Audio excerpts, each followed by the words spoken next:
എൻ്റെ പ്രിയ ദൈവമക്കളെ, ഇന്ന് നമുക്ക് എന്താണ് ഭയം എന്നതിനെക്കുറിച്ച് ശ്രവിക്കാം. ഒരു ഭീഷണിയോ അപകടമോ ഉണ്ടാകുമ്പോൾ ഉണ്ടാകുന്ന സ്വാഭാവിക വൈകാരികവും മാനസികവുമായ പ്രതികരണമാണ് ഭയം. പോരാട്ടം, പറക്കൽ അല്ലെങ്കിൽ മരവിപ്പ് എന്ന പ്രതികരണം ഉണർത്തുന്നതിലൂടെ നമ്മെ സംരക്ഷിക്കുന്നതിനായാണ് ഇത് രൂപകൽപ്പന ചെയ്തിരിക്കുന്നത്.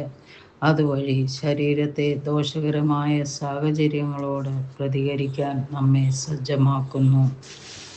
ബൈബിളിൽ ഭയത്തിന് 2 പ്രധാന അർത്ഥങ്ങളുണ്ട്. ദൈവത്തോടുള്ള ഭയഭക്തി, അത് ദൈവത്തോടുള്ള ആഴമായ ബഹുമാനം. ഭയഭക്തി, സമർപ്പണം എന്നിവയാണ്. സദൃശവാക്യം 9:10 പറയുന്നു, കർത്താവിനെ ഭയപ്പെടുന്നതാണ് ജ്ഞാനത്തിൻ്റെ ആരംഭം. ഈ തരത്തിലുള്ള ഭയം അനുസരണത്തിലേക്കും ജ്ഞാനത്തിലേക്കും ദൈവവുമായുള്ള ഒരു അടുപ്പമുള്ള ബന്ധത്തിലേക്കും നയിക്കുന്നു. ഉത്കണ്ഠ അല്ലെങ്കിൽ ഭയം എന്ന നിലയിൽ ഭയം ഭയപ്പെടുകയോ വിഷമിക്കുകയോ ചെയ്യുന്നതിനെ സൂചിപ്പിക്കുന്നു. പലപ്പോഴും അപകടമോ അനിശ്ചിതത്വമോ കാരണം ഇത്തരത്തിലുള്ള ഭയത്തിനെതിരെ ബൈബിൾ പലപ്പോഴും നമ്മെ ഉപദേശിക്കുന്നു.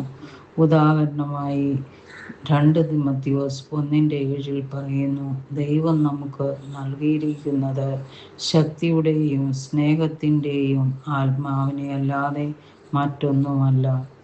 നെഗറ്റീവ് ഫിയർ, അതായത് ഉത്കണ്ഠയും വിഷമങ്ങളും വിശ്വാസത്തെ തളർത്തുകയും അത് നമ്മിൽ സമ്മർദ്ദമുണ്ടാകാൻ കാരണമാക്കുകയും ചെയ്യുന്നു.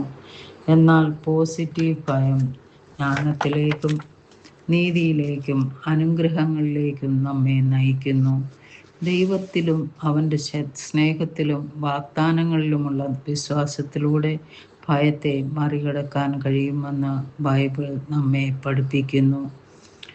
ഭയം ഇല്ലാതാക്കുന്നതിനുള്ള ചില പ്രധാന തത്വങ്ങൾ ഇവയാണ്. ദൈവത്തിൻ്റെ സാന്നിധ്യത്തിലും ശക്തിയിലും ആശ്രയിക്കുക. ഭയത്തിനു പകരം വിശ്വാസം വയ്ക്കുക. പ്രാർത്ഥിക്കുകയും നമ്മുടെ ആവശ്യങ്ങളും ആശങ്കകളും ദൈവത്തിൽ സമർപ്പിക്കുകയും ചെയ്യുക. ദൈവത്തിൻ്റെ പൂർണ്ണമായ സ്നേഹത്തിൽ ശ്രദ്ധ കേന്ദ്രീകരിക്കുക. ദൈവത്തിൻ്റെ വാഗ്ദാനങ്ങളെക്കുറിച്ച് ധ്യാനിക്കുക. വിശ്വാസത്തോടും ധൈര്യത്തോടും കൂടി നടപടികൾ എടുക്കുക. ചിലപ്പോൾ ദൈവം ആഗ്രഹിക്കുന്നത് ചെയ്യുന്നതിൽ നിന്ന് ഭയം നമ്മെ തടയുന്നു. അപ്പോൾ യോശുവ 1:9 ഓർക്കുക, ശക്തനും ധൈര്യശാലിയുമായിരിക്കുക, ഭയപ്പെടരുത്, ഭ്രമിക്കുകയും അരുത്. കാരണം നിങ്ങളുടെ ദൈവമായ യഹോവ നിങ്ങൾ പോകുന്നിടത്തെല്ലാം നിങ്ങളോട് കൂടെയുണ്ട്. ദൈവത്തിൽ ആശ്രയിച്ചും പ്രാർത്ഥിച്ചും അവൻ്റെ സ്നേഹത്തിൽ ശ്രദ്ധ കേന്ദ്രീകരിച്ചും നമുക്ക് ഭയത്തെ മറികടന്ന് ആത്മവിശ്വാസത്തോടെയും സമാധാനത്തോടെയും ജീവിക്കാൻ കഴിയും. അതിന് സ്നേഹപിതാവേ, ഞങ്ങളെ അനുഗ്രഹിക്കണമേ. യേശുവിൻ നാമത്തിൽ തന്നെ. ആമേൻ.